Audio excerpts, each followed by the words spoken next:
যিমান কষ্ট হওক সংঘৰ্ষ হওক বা মেহনত কৰি হ'লেও তুমি তোমাৰ জীৱনত এনেকুৱা এটা দিন আনা যে বেয়া দিন থাকোঁতে যিবিলাক মানুহে তোমাক ঠাট্টা কৰিছিলে আজি যাতে ভাল দিনত সেইবিলাক মানুহে তোমাক একবাৰ লগ কৰাৰ কাৰণে পস্তাই থাকে। আৰু এইটো কথাও চাগে সেই 14 বছৰীয়া বয়সৰ সৰু ল'ৰা ৰাজুও জানিছিলে আৰু তেতিয়াৰ পৰা সিয়াৰ মাথাত এটাই এইম আছিলে, এটাই গ'ল যে সি জীৱনত এবাৰ ছাকচেছ হ'ব লাগিব। কিন্তু সি বেচাৰাই জানা নাছিলে যে ছাকচেছ হ'ব লাগিলে কি কৰিব লাগিব, কেনেকুৱা ধৰণৰ কাম কৰিব লাগিব আৰু আগবাঢ়ি যাব লাগিব। এদিনাখন যেতিয়া স্কুলৰ পৰীক্ষা শেষ হ'ল তেতিয়া বন্ধ পালে আৰু সেই বন্ধৰ দিনত সি ভাবিলে যে মই ককাৰ তাত যাম, কাৰণ সি থাকে চহৰত আৰু ককাহঁত থাকে গাঁৱত। তো সেইকাৰণে সি ঘূৰিবও গ'ল আৰু ককাক আছিল এজন শিক্ষিত মানুহ আৰু সি ভাবিলে যে মই ককাৰ লগত কথা পাতিম। বহুত হাঁহি ফূৰ্তি কৰি সি ককাকৰ ঘৰ পালে। ককাকেও বহুত দিন নাতিক লগ বা বহুত উৎসাহেৰে তাক কোলাত ল'লে। এই বয়সত যিবিলাক ল'ৰাই চকলেট খোজে বেলেগৰ পৰা, তেতিয়া সি ককাকক এটা প্ৰশ্ন সুধিলে যে ককা, মই ছাকচেছফুল হ'ব বিচাৰোঁ জীৱনত, তো মই কি কৰিব লাগিব যাতে মই ছাকচেছফুল হ'ব পাৰোঁ। ককাকেও তাৰ প্ৰশ্ন শুনি কিনে মানে কলাত এই বয়সত যিটো কষ্ট কৰিছে শুনি কিনে ককাকেও হতভম্ব হ'ল, কিন্তু বুকত এটা হাঁহিও আহিল যে আজিকালিৰ ল'ৰা ছোৱালীৰ নিচিনা বস্তুবিলাক নাভাবি ই যে অলপ এক্সট্ৰা ভাবি আছে, ই নিশ্চয় এদিন ছাকচেছফুল হ'বই।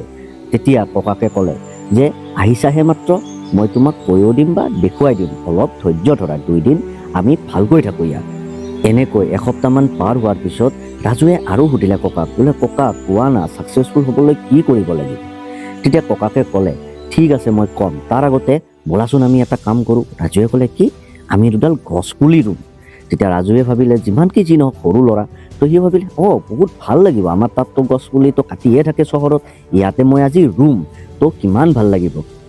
এই বুলি ককাক আৰু নাতি দুয়োটা জংঘলৰ পিনে অলপমান ওলাই গ'ল, ফুৰিও আহিলে আৰু তাৰ পৰা দুটা গছপুলি লৈ আহিলে আৰু আহি কিনে এতিয়া পুতিব। আৰু গছপুলি দুটা অনাৰ পিছত ককাকে সুধিলে যে এই দুটা আমি 2 জেগাত ৰুম, মানে এটা হ'ল আমি ঘৰৰ পিনে ছাইডৰ পিনে পুতিম আৰু এটা ঘৰৰ ভিতৰে পুতিম, য'ত টাবত পুতিম। এতিয়া তুমি কোৱা তুমি কোনটো পুতিবা? তেতিয়া ৰাজুৱে ক'লে ককা মই ঘৰৰ ভিতৰতে পুতিম দিয়া পুলিটো, ইয়াতে ভাল লাগিব, তাত বাহিৰত ইমান ৰ'দ, সেইটোত আপুনি পুতক আৰু আমি চাম, পুতি কিনে তাৰপিছত ধুনীয়াকৈ পানী চানি দিম। কথামতে হ'ল ককাকে ঘৰৰ বাহিৰত একদম মুকলি আকাশৰ তলত এটা গছপুলি ৰুলে আৰু এই কি কৰিলে, ঘৰৰ ভিতৰতে যিটো টাব থাকে তাতে পুতিলে। হৈ গ'ল, কথা একো নাই, গছপুলি দুটা যি কি নহওক ডাঙৰ হ'বই, পানী চানি দি আছে। এনেকৈ এসপ্তাহ 2 সপ্তাহ যোৱাৰ পিছত ৰাজুৰ বন্ধও শেষ হ'ল। এতিয়া সিটো ঘৰত যাব লাগিব। তেতিয়া ককাকে ক'লে যে তুমি ঘৰত যোৱা, হ'ব তোমাৰ টাইম আছে, তোমাৰ দিন আছে, মই ক'মতো তুমি ছাকচেছফুল হোৱাৰ কথা, তুমি নিজে দেখিবা পিছত। তেতিয়া ৰাজুৱে অলপমান মনটো অশান্তি কৰি কিনে তথাপিও গুচি গ'ল ঘৰত। 3-4 বছৰমান গুচি গ'ল। ৰাজুৱেও স্কুলৰ ব্যস্ততাত যিবিলাক পৰীক্ষা হৈ থাকে এইবিলাকত সি আৰু গাঁৱত যাব পৰা নাছিলে। ইফালে ককাককো লগ পোৱা নাছিলে, কাৰণ ককাকেও অহা নাছিলে চহৰৰ পিনে, বা সিহঁতৰ মা দেউতাকো যোৱা নাছিল। আজিকালি সময়ৰ পৰিস্থিতি, কোনেনো কাক ইমান টাইম দিব। চাওঁতে 4 বছৰ হ'ল। এদিনা এতিয়া ৰাজুৱে যাব পাৰিব ককাকৰ ঘৰত, কাৰণ এতিয়া ভাল বন্ধ দিছে। ৰাজু বহুত সুখী, কাৰণ আজি ককাকৰ ঘৰত যাব।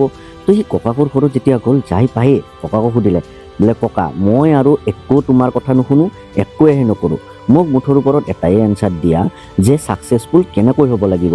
মই 4 বছৰ আগতে আহিছিলোঁ, এতিয়া 4 বছৰ গ'ল, কিন্তু এই 4 বছৰ আগতে যদি ক'লা হয় কিজানি মই কামখিনি আগবাঢ়িয়ে থলোঁ হয়।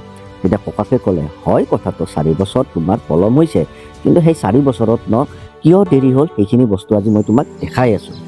তেতিয়া ককাকে ৰাজুক ক'লে যে তোমাৰ মনত আছেনে 4 বছৰ আগত যে আমি 2টা গছপুলি ৰুইছিলোঁ? ৰাজুৱে ক'লে আছে, কিয় নহ'ব ককা, এটাতো ময়ে ৰুইছিলোঁ দেখোঁ ঘৰৰ ভিতৰত আৰু এটা আপুনি বাহিৰত ৰুইছিলে। তেতিয়া ককাকে ৰাজুক সুধিলে ঠিক আছে, তোমাৰ হিচাপত কোৱাচোন কোনটো গছপুলি সোনকালে ডাঙৰ হ'ব লাগিব বা কোনটো ফল দিব পৰা হৈছে, তোমাৰ মতে কোনটোৱে হ'ব? তেতিয়া ৰাজুৱে ক'লে বোলে ককা যদি মই হিচাপত হয় মই পুতাটোৱে সোনকালে ডাঙৰ হ'ব লাগিব। তেতিয়া ককাকে সুধিলে কিয়, তুমি এনেকৈ কিয় ভাবিলা? তেতিয়া ৰাজুৱে ক'লে শুনা ককা, সেই গছপুলিটো ৰুমৰ ভিতৰত আছে, একদম আৰামত, মানে কেনেকুৱা আৰামত, না সি ৰ'দে কষ্ট পাইছে, নে বৰষুণত কষ্ট পাইছে, নে শিল চিল পৰি কিনে বতাহ ধুমুহাত কিবা কষ্ট পাইছে, সি আৰামত আছে আৰু সোনকালে ডাঙৰ হৈ কিনে যাব পাৰিব। আৰু আপুনি যিটো গছপুলি বাহিৰত ৰুইছিলে সেইটো চাগে এতিয়ালৈকে মৰিয়ে গৈছে, কাৰণ এই 1-2 বছৰত যিমান বতাহ ধুমুহা বৰষুণ দিছে, শিল দিছে, সিটো আৰু কনচা তাতে জিন্দা হৈ থাকিব, সেই গছপুলিটোতো মৰিয়ে গৈছে মোৰ হিচাপত। তেতিয়া ককাকে ক'লে ঠিক আছে, তেতিয়াহ'লে আমি চাওঁ ব'লাচোন কোনটো কিমান ডাঙৰ হৈছে। ৰাজুৱে ক'লে ককা ব'লা। এনেকৈ যাওঁতে ফাৰ্ষ্টতে ৰাজুৰ গছপুলিটো চালে, যিটো ৰুমত পুতিছিলে। গছপুলিটো ডাঙৰ হৈছে, নোহোৱা নহয়, কিন্তু ফলৰ একেওৱে হোৱা নাই। তেতিয়া ৰাজুৱে ক'লে, এই চোৱা ককা, হৈছেনে গছপুলিটো ডাঙৰ? এতিয়া চোৱা, তুমি মই কৈছিলোঁ নে এইটোৱে আগতে ডাঙৰ হ'ব বুলি? ককাকে ক'লে, ডাঙৰটো হৈছে, মই কেতিয়া নোহোৱা বুলি কৈছোঁ। এটা কাম কৰোঁ ব'লা, মই পুতাটো চাওঁ ব'লা। যেতিয়া ৰাজু আৰু ককাকে তাত গ'ল, গছপুলিটো যিটো বাহিৰত পুতিছে দেখি কিনে ৰাজু অবাক, মানে এনেকুৱা যেন চখ পুৰা আৰু। কাৰণ সেই গছপুলিটো ইমানেই ডাঙৰ হৈছে, তাত ফলো লাগিব আৰম্ভ কৰিছে। তেতিয়া ৰাজুৱে ক'লে, ককা এইটো কেনেকৈ সম্ভৱ? তেতিয়া ককাকে ক'লে, শুনা, এতিয়া মই ক'ম, তুমি শুনি যাবা।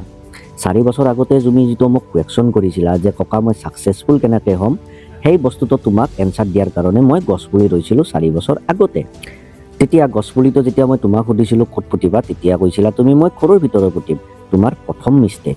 জীৱনত ছাকচেছফুল হোৱাৰ আগতে কেতিয়াও আৰামৰ কথা নাভাবিবা, শ্বৰ্টকাটৰ কথা নাভাবিবা। কষ্ট হ'ব পাৰে, ফল পাবা। এই গছপুলিটো দেখিছা, ই কিয় আজি ডাঙৰ আৰু কিয় ইমান ফল দিছে জানা?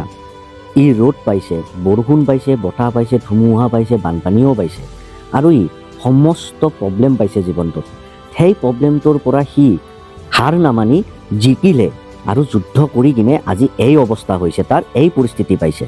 জীৱনত কিবা এটা পাবলৈ ন ৰাজু, চব বস্তু যিমান কষ্ট কিবা চব আমি পাৰ কৰি আহিব লাগিব, তেতিয়াহে আমি জীৱনত কেতিয়াবা ছাকচেছফুল হ'ম।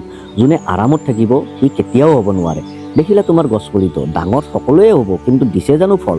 নাই দিয়া ন, কাৰণ সি জীৱনৰ একো প্ৰব্লেমেই নাপালে, সি আৰামতে ডাঙৰ হ'ল। সি আৰু ফল দিয়ে নে নিদিয়ে, ছাকচেছফুল হয় নে নহয় মই ক'ব নোৱাৰোঁ, কিন্তু এই গছটোৱে যে জীৱন জোৰা যেতিয়ালৈকে ই নমৰিব তেতিয়ালৈকে যে ছাকচেছফুল হৈ কিনে ফল দি থাকিব, সেইটো মই গেৰাণ্টি ল'ব পাৰোঁ। কাৰণ ই জীৱনৰ বহুত ঘাট প্ৰতিঘাত বহুত দেখিছে। ইয়াক আৰু কোনেও যিমান ডাঙৰ প্ৰব্লেম নহওক ইয়াক আৰু হিলাব নোৱাৰে। তুমি নিজেও চাব পাৰা, যিমান আজিৰ দিনত যিমান কৰোড়পতি মানুহ আছে, যিমান ছাকচেছফুল মানুহ আছে, সিহঁতৰ হিষ্ট্ৰী চাবা বা সিহঁতৰ জীৱনৰ আৰম্ভণি চাবা, কোনেও দুখ নোপোৱাকৈ আজিৰ দিনত ইমান ডাঙৰ হৈ পোৱা নাই। তুমি ক'ব পাৰা যে আজি যিবিলাক আছে সিহঁতে দেখোন একো কষ্টই কৰা নাই, ল'ৰা ছোৱালী বা পুতেকবিলাকে কৰা নাই, কাৰণ বাপেকবিলাকে কষ্ট কৰিছে, পুতেকবিলাকে তাৰ ফল পাইছে। কিন্তু সেই পুতেকবিলাকে যদি বাপেকৰ সেইবিলাক ধৰিয়ে নাৰাখে, বস্তুবিলাক যদি আৰামতে খেদায়, তেতিয়াহ'লে সিহঁতেও একদিন ধ্বংস হ'ব। পইচা কিমান দিন থাকিব?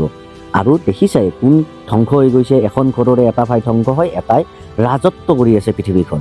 গতিকে ছাকচেছফুল তেতিয়াহে তুমিও হ'বা, যিমান কষ্ট কি আছে চব কৰি যোৱা, আৰামত নাথাকিবা। কষ্ট কৰিলে তাৰ ফল পাবাই, আৰু ফলৰ কাৰণে কেতিয়াও কষ্ট নকৰিবা। ফল অট'মেটিকলি আহিব, আপোনা আপুনি আহিব, কিন্তু কষ্ট কৰি যোৱা পাবাই তুমি। গতিকে এইটোৱে মোৰ কথা। সকলোৰে সপোন এদিন সঁচা হ'ব, কিন্তু তাৰ আগত মানুহে সপোন দেখিবতো লাগিব। গতিকে বন্ধু বান্ধৱীসকল, ভাল লাগিছে যদি ভিডিঅ'টো লাইক কৰি দিব, ছাবস্ক্ৰাইব কৰি দিব, এইখিনিয়ে ৰিকুৱেষ্ট।